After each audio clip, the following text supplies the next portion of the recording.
Olá para todos, sou a professora Darilane e hoje vamos estudar História. Hoje vamos conhecer as condições de trabalho no Brasil na Primeira República. Lembrando que a Primeira República veio após a independência do Brasil. As pessoas começaram a se conscientizar em questão de trabalho. Até o momento, a gente não tinha leis do trabalho, segurança do trabalho, nada disso. Era uma terra ainda desconhecida. Vamos conhecer um pouquinho sobre essa história? Primeira República é o período da história no Brasil, compreendido com o fim da monarquia em 15 de novembro de 1889, até a Revolução de 1930. Também foi denominada pelos historiadores de República Oligárquica, República dos Coronéis e República do Café com Leite. Por que esses nomes todos? Para se fazer referência à Primeira República, porque era quando os coronéis, donos de engenho, eles mandavam estreitamente, nas leis, ou melhor, no Brasil. Tinha um representante? Tinha, mas esse representante tinha que assegurar o direito deles. Eles não visavam a população como um todo, mas uma pequena parte dessa população, que eram os coronéis, os fazendeiros, as pessoas ricas. Caracterizada por um período conturbado da história do Brasil, o novo regime não conseguia satisfazer os sonhos dos mais humildes e guerra como as guerras do Canudos e Contestos são travadas, deixando milhares de mortos. Também foram registrados conflitos nas grandes cidades, como a Revolta das Vacinas ou a Revolta das Chibatadas. A Guerra dos Canudos e a Revolta das Vacinas vocês já conheceram, né? A economia deste período era predominantemente rural, com ênfase na produção de café, que correspondia a mais de 50% das exportações brasileiras durante toda a Primeira República. Também fazia parte a produção de açúcar, algodão, borracha e cacau. O estado que concentrava a maior produção de café neste momento era São Paulo. A região tornou-se um polo de atração tanto para brasileiros como para imigrantes. Lembrando que a economia, a Primeira República, a economia dela era uma economia rural, voltada para o comércio e produtos rurais, o cacau, o café, o açúcar, o algodão. Então, a partir do momento que essa economia estava se avançando, se elevando, começaram as imigrações em busca de trabalho. As pessoas vinham do seu país de origem para o Brasil em busca de trabalho, em busca de melhores condições de vida. Nesta época, ocorreu o crescimento industrial, com destaque para a cidade de São Paulo, que concentrava 31% das fábricas do Brasil, juntamente com o crescimento dos operários. Deu-se início aos movimentos trabalhistas, reivindicando melhores condições de trabalho e garantia de direitos. Muitas dessas organizações eram comandadas por imigrantes que trouxeram novas ideias que estavam em ocorrência na Europa, como o anarquismo. Então, lembrando que, até esse momento, antes da Primeira República, a mão de obra era o quê? Eram os escravos. Escravo não tinha direito. Após a abolição da escravatura, se começou a contratação das pessoas. Primeiro, para trabalhar onde? Nos engenhos, engenho de café, de açúcar e assim por diante, e após as fábricas. Então, as pessoas não faziam essa contratação diretamente aos negros, não. Eles começaram a contratar imigrantes. Os imigrantes tinham uma ideia diferente. Por quê? O país que eles vieram já estava um pouquinho mais avançado em relação aos trabalhadores. Então, eles queriam certas condições de trabalho que até o momento o Brasil não tinha. Como eu citei no início da aula, o Brasil era uma terra nova. Eles não pagavam ninguém para trabalhar, não se precisava de lei, não se precisava de nada. Então, após esse momento que aconteceu a contratação de funcionários, que eles tinham trabalhadores remunerados, se precisava de uma lei, de uma organização. Então, foi a partir desse momento que começou a se organizar, as primeiras frentes trabalhistas. Vamos conhecer um pouquinho sobre isso. Movimentos sociais na Primeira República. Foram instaladas as primeiras fábricas têxteis ou de materiais de construção, especialmente em São Paulo, no Rio de Janeiro. Por que em São Paulo? Porque São Paulo era o maior produtor de café e o café era a maior fonte de renda daquela época. Então, São Paulo estava em constante avanço.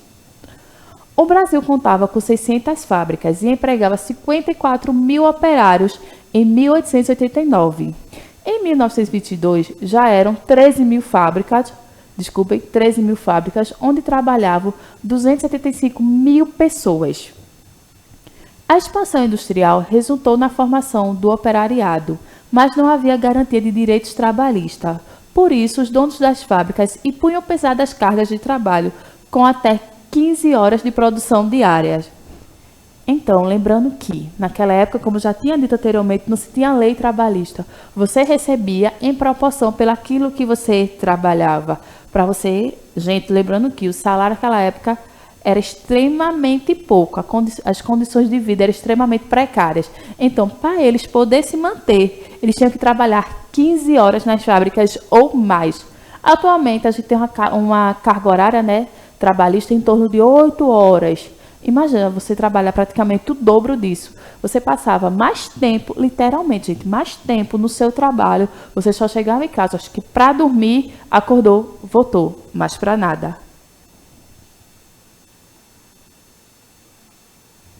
Não havia direito às férias, os salários eram extremamente baixíssimos e as instalações insalubres.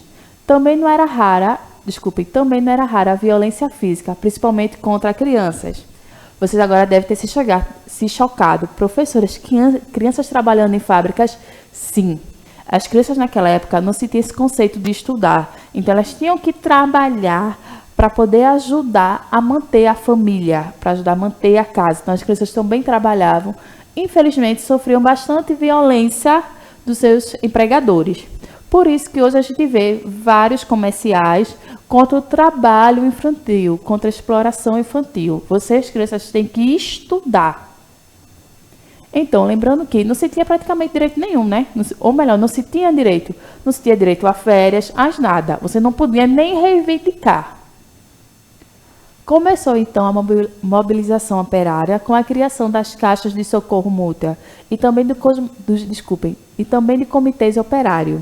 Estes visavam a melhoria das condições de trabalho, evitar a exploração dos trabalhadores menores de idade e lutar contra a carestia de vida. Carestia é o alto custo para se viver. Então, quando as pessoas estavam sofrendo demais em relação às condições de trabalho, então os operários começaram a se organizar para um ajudar o outro.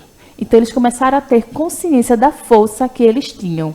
Então, eles começaram a primeiro reivindicar a não exploração do trabalho infantil, das crianças não ser exploradas como elas estavam sendo. Esse movimento deu início às primeiras atividades sindicalistas brasileiras. Ainda em 1917, começa em São Paulo a primeira greve, que repercutirá em todo o Brasil e dará origem às primeiras leis trabalhistas. Então, naquele tempo, na Primeira República, não se tinha nenhuma lei, o trabalhador não se tinha nenhuma lei, a não ser trabalhar para poder se manter. Não se tinha férias, se tivesse doente, não tinha questão de você estar doente, você vai ter atestado, Deus, você não vai trabalhar, porém você vai receber. Não tinha nada disso. Ele perdia o direito do trabalho, ele perdia o dia de serviço, ia ser até demitido. Não se tinha nada que assegurasse o trabalhador. Para vocês terem ideia como era difícil. Como naquela época não se tinha nada, as condições eram muito salubres.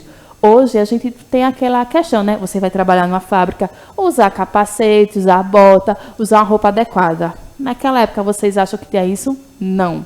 Vocês não imaginam quantas pessoas perderam sua vida nos seus locais de trabalho. Por quê? Porque eles não tinham nada para eles, nada em questão de segurança deles. Não tinham capacete, não tinham uma veste adequada, não tinham nada. Então eles podiam ser contaminados com materiais inapropriados, eles podiam sofrer algum acidente. E assim, hoje a família é assegurada. Quando o trabalhador sofre algum acidente, infelizmente chega a óbito, a família é assegurada. Crianças com pensão, com tudo. Naquela época não via nada disso. Por isso que as crianças tinham que trabalhar.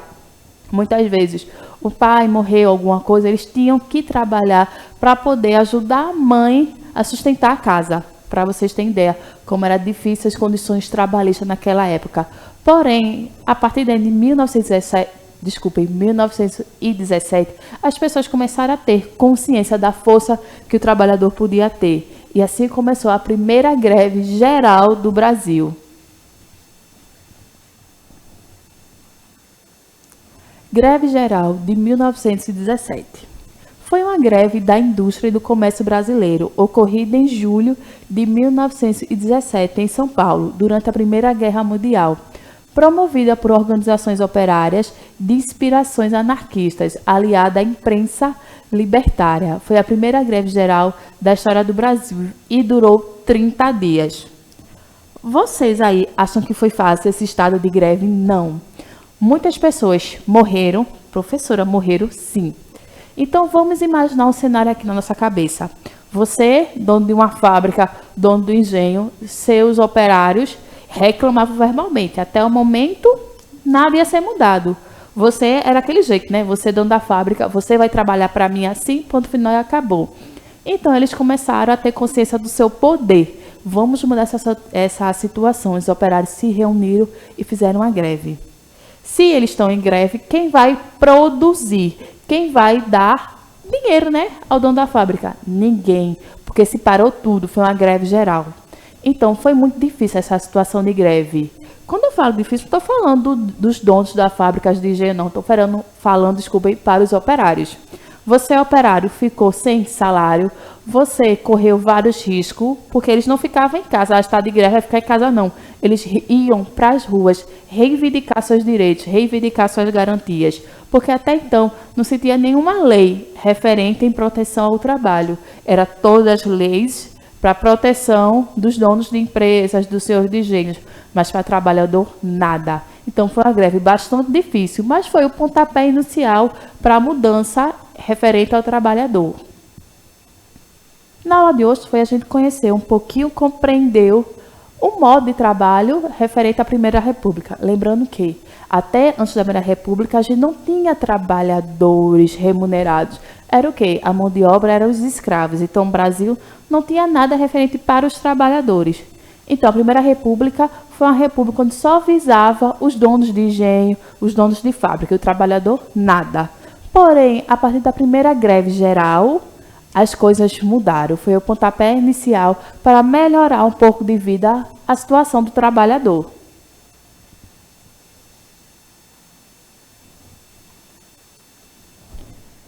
Então, esse é aquele momento que eu agradeço muito por vocês terem assistido a aula e vou me despedindo. Lembrando que a greve geral ela foi bastante importante para o Brasil. Não só para aqueles trabalhadores daquela época, mas para vocês, para mim, professora, sim.